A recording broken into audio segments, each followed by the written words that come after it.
Nag 1.2 at 1.4 million views yung dalawang reels natin, pero na-stress ako. Ako po si RP ng Jim Dipo, magandang araw po. So yun nga, biglang na trending yung dalawang videos natin. So as of today, isang 1.2 million views at saka 1.3 million views yung dalawang reels natin. So nagkagulo talaga doon at saka sobrang nakaka-stress yung mga comment doon. Anyway, ang naging topic kasi natin doon, asset versus liability. So, nasabi ko kasi doon na yung bahay, hindi palaging asset. Yung kotse, hindi palaging asset. Kagaya nung pakinggan nyo to. May mga pinaggastusan ako noon na akala ko investment. Dati, pag sinabi mong bumili ako ng kotse, wow, asset, kotse yan. O ngayon, bumili ako ng property, wow, asset yan.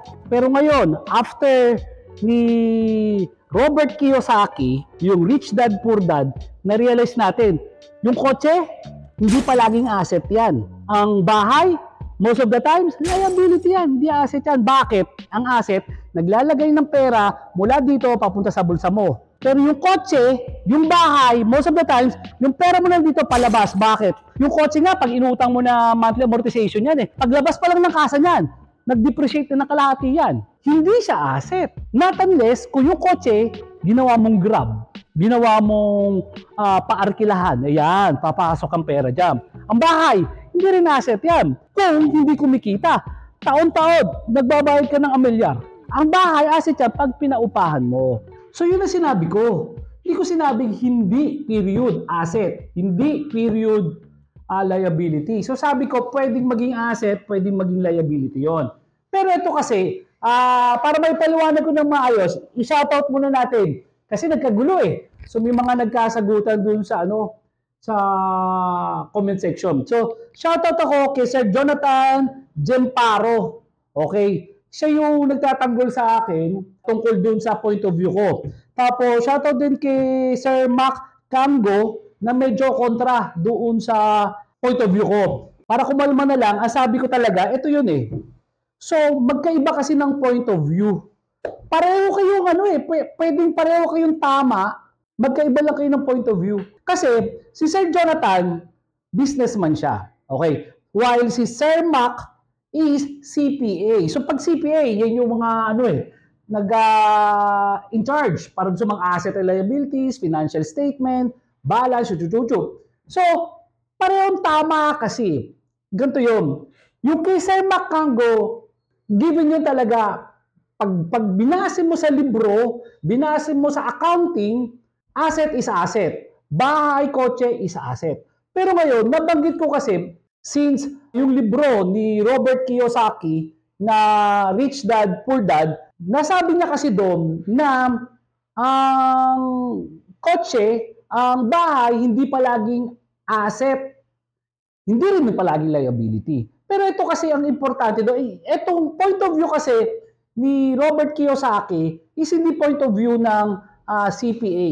Ang point of view niya is point of view ng isang negosyante. Ito kasi importante doon Bilang point of view ng isang negosyante, kailangan kong malaman kung yung bahay ba na binili ko is asset or liability, yung function niya. Ano ba yung definition kasi ni Robert Kiyosaki? Ang definition kasi niya ng asset is isang property na binili mo, tapos nagpapasok ng pera mula sa isang lugar papunta doon. So, ang liability naman niya, ang definition niya is isang property na binili mo tapos naglalabas ng pera. Hindi pumapasok. So, ito, again, completely different talaga tong definition na to para sa isang CPA na point of view. Kasi hindi yun ang definition ng asset pagdating sa mga financial statement. So, ngayon, babalik tayo ngayon doon sa point of view nung businessman. Bakit importante na malaman natin kung asset ba o liability yung nabili natin. Pero bago yun, panoorin nyo mo yung proof of completion natin. Maabala ko po muna yung pinapanood nyo na video. So, proof of completion muna tayo kay Ma'am Marie Chris Gerson Nebril Reyes ng Barangay Muson, San Jose del Monte, Bulacan. So, yung order niya sa atin is isang super rack with crossover with Smith machine. So, medyo madami tayong hango ngayon ng mga gamit. Marami tayong proof of delivery. Unahin na natin yung kay Ma'am Marie Chris. So, ito kay Ma'am Marie Chris is may lat pull down po rito sa kanan. Sa harapan is squat rack. Squat rack siya na pag nilagyan mo ng adjustable utility bench, pwede ka mag-flat, incline, decline, bench press, shoulder press. Tapos, meron din tayo rito, pag minsan nalilimutan ko i-feature to deadlift rack. So dito, let's say may tiles, or sa bahay ginamit, or sa commercial gym na may tiles, instead na pag nagde-deadlift ka, is sa sahig gumagalabog, eto dito na, para hindi siya natama sa sahig, or gawing kung may second floor, di rin masyadong gumagalabog. Tapos, ito yung original design natin. Ngayon, nakapag-customize din tayo na may Smith machine na rin sa likod. Para na sa ganon, kahit may gumagamit sa harapan, pwedeng may gumagamit din sa likod at tagiliran. Tapos ito, meron tayong crossover naman nakaduktong nito. Kaya ito maganda kasi dito, napakatipid sa space nito. Bilangin natin kung ilang tao makakagamit ha.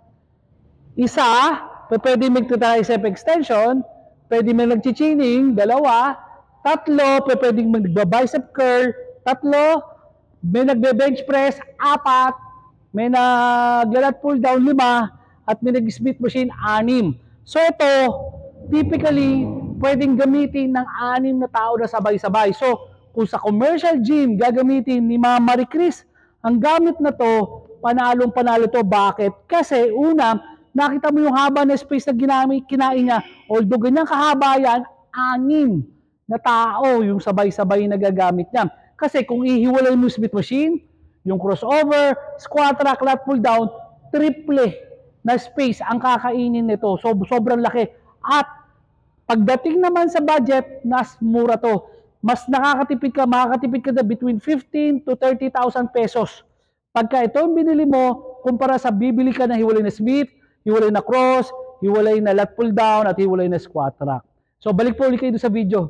So yun, napanood nyo yung proof of completion natin. Ngayon, ito yung tanong bakit bilang negosyante mahalaga malaman kung ang nabili mong property is asset ba ang function niya o liability. Ito kasi yun. Kagaya ko, ito, pinractice ko po talaga ito. Kagaya na sabi ko, hindi po ako nagsasalita dito sa inyo base doon lang sa na-research ko. Lahat po ng ito ay base sa experience ko mismo. So, siguro naman, meron akong authority para ikwento kung ano yung totoong nangyari sa buhay ko. Okay, so, kagaya ng bahay. I-example na natin yung nangyari sa akin.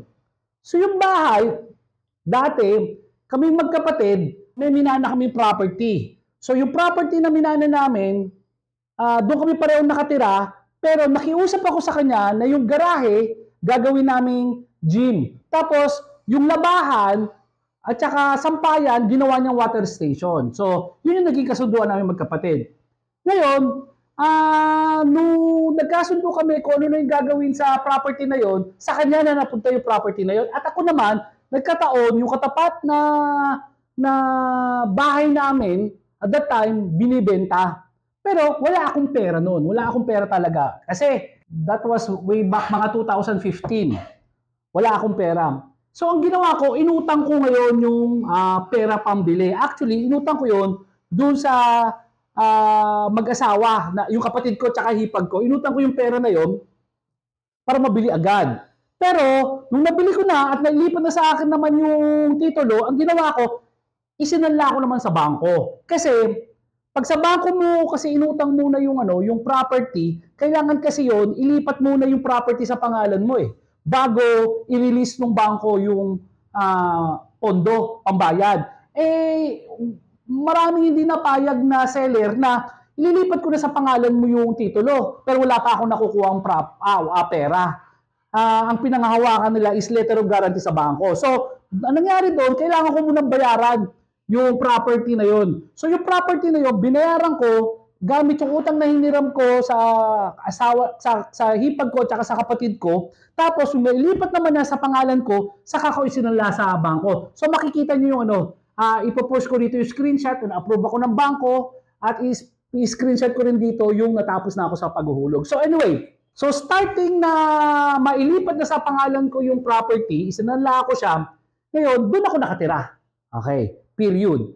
Pero makikita nyo sa video kasi wala akong, nung panahon na nagpa-fabricate kami, doon sa bahay ko, hindi pa kami uso yung yung nagbi-video nung fabrication. Pero meron akong nakitang video namin, matagal na video, na doon ako nag-video about doon sa isang equipment, yung leg press, kita sa background yung bahay ko. So anyways, gagaya na nakita nyo. So dito sa unang video, makikita mo yung background. Ito yung bahay namin, tapos doon sa compound na yun, may mga nagpa-fabricate. So yun yung dahil wala akong, mula doon sa bahay namin magkapatid, lilipat ako, imbes na bumili lang ako ng bahay para sa sarili ko at sa comfort ko, yung binili kong property, bahay na, pero doon din yung business ko, yung fabrication. Okay. Then later on, yung fabrication kasi, fortunately, isa kami sa mga sinuwerte nung pandemic na imbes na naapektuhan negative, naapektuhan kami positive kasi dumami yung orders namin. Kasi although nagsara yung mga gym, nauso yung mga home gym. So at that time, kami lang yung isa sa mga pinayagang mag-fabricate kasi yung Gym Republic na napapanood nyo na 1,200 square meters yung lugar, is doon ako nag-fabricate at doon pwedeng mag-social distancing yung mga tao kasi magkakalayo-layo. So, maraming umorder sa amin. So, natengga ngayon tong yung fabrication ko sa bahay. Ngayon, nung pinayagan na ng gobyerno na makapag-operate ang mga gym, hindi pa ako makaalis doon sa warehouse na yon kasi hindi ko na pwedeng ibalik ngayon yung mga tao ko sa bahay ko kasi dumami yung mga tao kasi lumakas yung demand. So, kailangan ko ng mas malaking pwesto. So, itong nakikita nyo ngayon na fabrication ko, lumipat ka lang kami rito parang 2023. So, isang taon na wala kaming fabrication sa bahay. 1 o 2 taon. 3 taon na wala kaming fabrication sa bahay. So, ngayon, nung pinayagan na ng way back 2021, yung operation ng gym, nagtayo naman ako ng maliit na gym doon. Makikita nyo makikita nyo sa video, yung sinasabi ko na simpleng garage gym na ginawa ko doon sa bahay, habang sarado yung Gym Republic na warehouse, doon naman ako sa bahay nagtayo ng gym. So ngayon, 2024 na po. So, makikita nyo, 2019 ako na-aprobahan na mag-loan. Tapos, 5 years to pay, 2024 po natapos. Actually, parang July 2024 natapos. So ngayon, ito yung gusto kong ipaliwanag sa inyo. So, kasi may mga nagtanong, may mga sumagot na, di wag kang tumira sa bahay, doon ka sa kalsada tumira. Hindi ko po sinabing wag kayong bumili ng bahay. Hindi ko sinabing wag kayong bumili ng kotse. No? So, ang importante lang sabi ko nga, is malaman natin kung liability ba o asset yung nabili mo.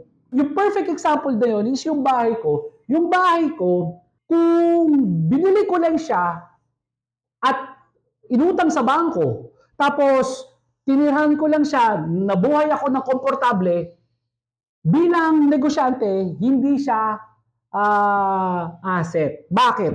Kasi lumalabas din yung pera nun. Nagbabayad ako ng pera sa monthly amortization. Nagbabayad ako monthly amortization, magbabayad ako milyar. Yung bahay kasi, kaya lang sinasabing asset yan kasi tumataas yung value. Tama naman yun, tumataas yung value. Pero sa point of view ng negosyante, ang tawag dyan is paper gain. Kumbaga, okay, nabili ko ng 1 milyon tong property na to. Tapos ngayon, after 5 years, 2 million na. Di ang laki ng kinita ko. Paper gain po yun. Kumbaga, kumita ka sa papel. Kikita ka lang, marirealize mo lang yung kita na yun pag nabenta mo na yung property. Ang tanong ngayon, yung 1 million ba na pagkabili mo at 1 million na kinita mo doon sa property na yun, yung increase ba ng sale is yung increase ng value na gagamit mo siyang puhunan sa negosyo? Hindi, di ba? So yun yung sinasabi namin na sa point of view ng negosyante, oo, kumita yung value ng property, pero hindi namin napapakinabangan yung value nun. Not unless, ayan, isinanla mo ngayon sa bangko at ginamit mo sa negosyo. So makikita yung distinction. So babalik tayo ngayon doon sa istorya ko. So umutang ako sa bangko, kita nyo naman i-blur ko lang ibang details. So kita nyo naman, umutang ako 2019, aprobahan ako 2019, at around 43,000 monthly amortization ako. Saan ko ngayon kinukuha yung pambayad ng monthly amortization ko? Okay, dito sa fabrication ko, as of now, 75,000 yung upa ko. Kasi warehouse to, sa fabrication. Upa to, labas ng labas to. Kasi kahit 100 taon pa ako mag-fabricate dito, tumupa, hindi magiging akin. Samantalang doon sa bahay, 5 taon kong binayaran at 43,000 lang, o 43,000 lang monthly ang binabayaran ko. Pero kita mo ngayon, November 2024 na ngayon, akin na yung property. Di ba? Medyo may kalakihan yung 45,000, yung 44,000 na yun na monthly. Pero maganda kasi noon, ginamit ko sa negosyo. Instead na, let's say, umupa ako, kasi yung property ko 300 square meters eh. So kung umupa na lang ako ng warehouse, pwede naman, halagang 40,000. Kasi ito, 75,000 pero 650 square meters to. So doble. So kung hahatiin mo, around 35,000 o 40,000 pesos ang 300 square meters. Let's say nakakuha ko ng property na 300 square meters na inupahan ko ng 35,000 pesos. So kung umupa ako noong 2019 up to 2024, umupa ako, hindi pa rin akin yun. Hindi magiging akin yun. Pero ngayon, na inutang ko siya noong 2019 at hinuhulog-hulugan ko siya for 5 years, akin na po siya ngayon. So ang ibig ko sabihin, yung property na yun, naging asset. At ang malupit pa nun, yung perang pinambili ko doon ay hindi nanggaling sa sarili kong bulsa. Kumbaga, yung property, kumita siya mag-isa at kung ano yung kinita niya, yun yung pinambayad ko. Yun yung importante, mga kapatid, na information na kailangan malaman nyo. Kasi, lahat naman tayo nangarap na magkaroon ng bahay. Lahat tayo nangarap magkaroon ng kotse. As a matter of fact, marami diyang reels na makikita mo na sinasabi na asukatan ng tagumpay sa buhay ay kailangan may bahay ka, kailangan may kotse ka. Pero ang nangyayari ngayon, dahil nagkaroon ng payabangan na sa kultura natin, is yung mga kabataan, inuuna talaga yung bahay, inuuna yung kotse. Para lang may masabi na, oh, made na ako. May nasabi na ako sa buhay. Wala namang masama doon. Again, walang masama doon. Pero sinasabi ko, kung bumili ka ng bahay, pwede mong gawing asset yun na kumikita ng pera. Pwede ka bumili ng kotse. Pwede maging asset yun na kumikita ka ng pera. Okay. Doon sa bahay, perfect example nyo sa akin. Napunta sa akin yung property nang wala akong inilabas na pera. Kumbaga, ang nagbayad ng property na yun is yung property din. Okay. Ngayon, doon naman sa kotse, may nag-comment na, tanungin mo nga siya kung ilang kotse niya o meron din naman nag-comment, huwag kang bumili na kotse kung liability yan. Ito yung sinasabi ko mga kapatid. Hindi ko sinabing liability, ang kotse at ang bahay, period. Pwedeng maging asset, pwedeng maging liability. Yung kotse, paano naman yan magiging asset? Kasi kung binili mo yung kotse para lang maging komportable ka mula sa bahay mo, papasok, sa trabaho mo, hindi asset yan. Alam mo kung bakit? Comfort yung binili mo ron eh. Kasi kung magko-commute ka, katulad yan, kung ang isang ordinaryong kotse, like Mitsubishi Mirage, so kung di ako nagkakamali, nasa around 14 to 15,000 ang monthly amortization yan. Depende pa yung down payment mo. So kung gusto mo maging komportable, pumasok mula sa bahay, papunta sa opisina mo, bibili ka ng kotse. Pero pagka magko-commute ka, gastos ka pagpalagi mo 200 pesos. 200 pesos balikan mula opisina, bahay, and vice versa. Yung 200 pesos sa usually meron tayong 21 days na 21 days na working days sa isang buwan. So 21 times 200, 4,200 pesos. Yun ang gastos mo buwan-buwan sa pamasahe. Samantalang, pag bumili ka ng kotse, gastos mo 14,000 to 15,000. Tapos, wala pa yung gasolina doon Mind you, wala pang gasolina doon. So ngayon, ang tanong doon, bakit mo binili yung kotse? Definitely for comfort. Yung comfort mo ganun kalaki. Wala namang problema doon. Walang problema doon. Lahat tayo nag-aambisyon magkaroon ng kotse. Pero ito ngayon yung sinasabi ko. Paano mo, kasi kung ngayon, na napanood mo yung video ko, na-realize mo na pwede pala maging asset ang kotse mo, Ganun ang gagawin mo. Hindi ka ngayon matatakot kumuha ng kotse. Kasi saan mo kukunin yung pambayad sa kotse? Gayahin mo yung ginawa ko sa bahay. Yung bahay mismo ang nagbayad para doon, yung property mismo ang nagbayad para mabuo ko yung loan na yon. So ito ngayon ang gawin mo, kapatid. Kung gusto mo ng comfort at gusto mo ng kotse at nagtatrabaho ko sa malayo at gusto mo rin yung magamit ng pamilya mo pagka weekends, ito gawin mo.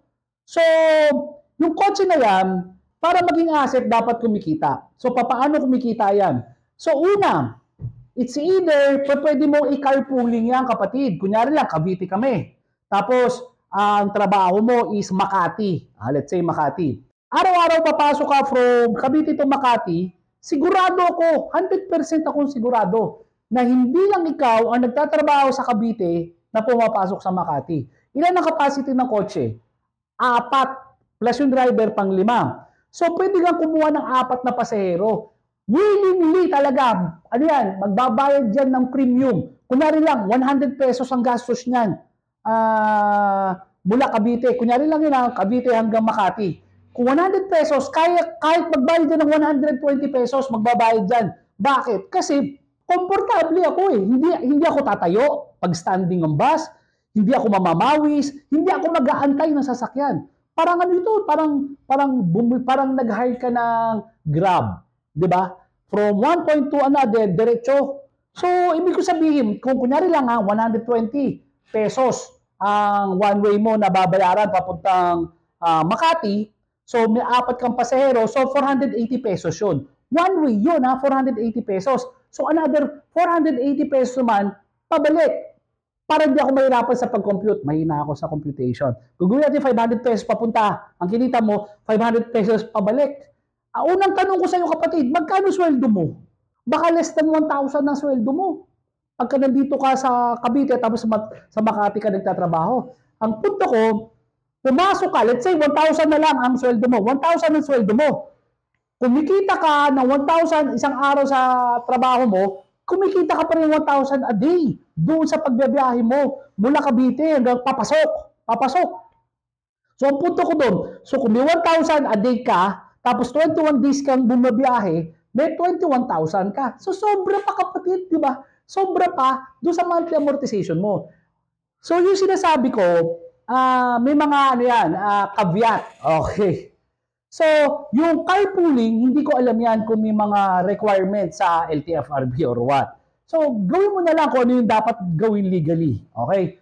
So, anyway, yun yung punto ko na importante na malaman kay negosyante ka, kay CPA ka, importante na malaman mo yung point of view na yun eh. Bakit? Kasi ngayon, na alam mo pala ngayon na pwede maging liability yung bahay at saka yung kotse, kailangan malaman mo ngayon, paano mo in return gagawing asset. Kasi pwede siya maging asset. So ngayon, based naman sa experience ko uli, so may nagtanong, may kotse ka ba? Huwag ka magkotse. Kung ayaw mo na liability, meron po ako sasakyan. So ito, papakita natin yung van ko. Yung van ko, na-feature kayo sa isang video ko. So yun, yung van na yan, liability yan.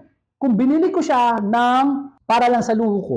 Okay, so paano ko nagawing asset yan? So inutang ko yan, 2020 ko yan, inutang sa sa PS Bank at matatapos ako niyan next year, 2025. So 2020, ako nagsimula, January 2020. So next year tapos na ako. Tapos around 32,000 ata yung monthly amortization ko, 30 to 32,000 monthly amortization ko dyan.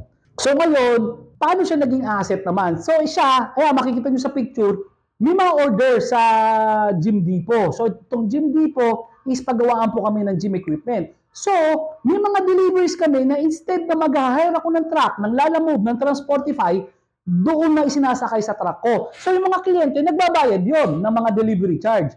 So, yung nasisingil ko na delivery charge sa mga kliyente, yun naman yung pambayad ko ngayon sa monthly amortization ko sa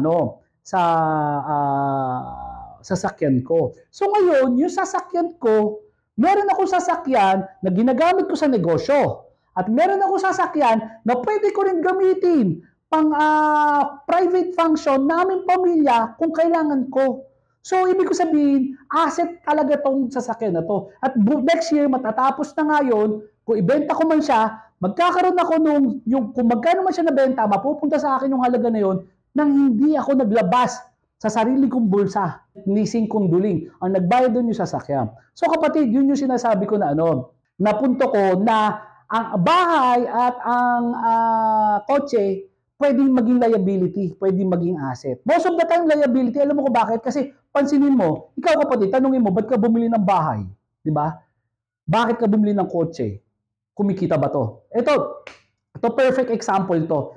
So, galing ako sa isang event sa General Trias, sa Marie Chris Complex. So, shout out kina Sir Aweng at Ma'am Annabel, may-ari ng Aweng's Gym. So ito perfect example to. Panoorin niyo yung video kasi naka-schedule ako na mag-interview doon. Kasi perfect example tong mag-asawa na to doon sa lahat halos ng itinuturo ko. Okay, si Sir Aweng, OFW, seaman. Si Ma'am, nasa Pilipinas, so siya nagtataguyod nung gym business nila. Yung gym nila, residential. Yung gym nila, bahay din nila. Doon sila natutulog sa taas. So, papakita ko sa inyo, ito yung perfect example ko kung bakit naging asset ngayon yung bahay nila Sir Aweng at saka Ma'am Annabel. Abangan nyo yun, magandang story yun. Kasi, ito rin yun siguro may nagawa tayo last year na video. So, may isang OFW din na nagtanong. So, Sir RP, sabi niya, may budget na ako. OFW siya. Pambili ko ng bahay. Pero gusto ko rin magtayo ng gym. So, ano ba yung uunahin ko? So, ito yung naging sagot ko. So, kung may budget ka na pambili ng bahay, at ang kaya mo lang is either magtayo ng bahay or magtayo ng gym, pwede mo kasing pagsabayin to kapatid. Paano? So, meron ng lupa, paggawa ka ng building, yung gawin mo sa building mo, doon ka sa baba, first floor, maglagay ng simpleng gym. Simpleng gym.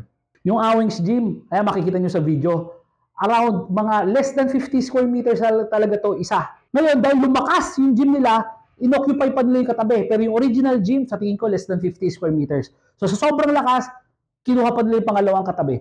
So, ngayon, maglagay ka lang ng simpleng gym. Kumikita. Tapos sa bahay, sa second floor, doon ka magtayo ng bahay mo. Maaaring hindi ito yung pangarap mo na bahay na magarbo, maluho. Pero ngayon, dahil may bahay ka na sa second floor, dalawa pang option mo. Pwede may bahay ka na, tapos may apartment ka pang paupahan, ha?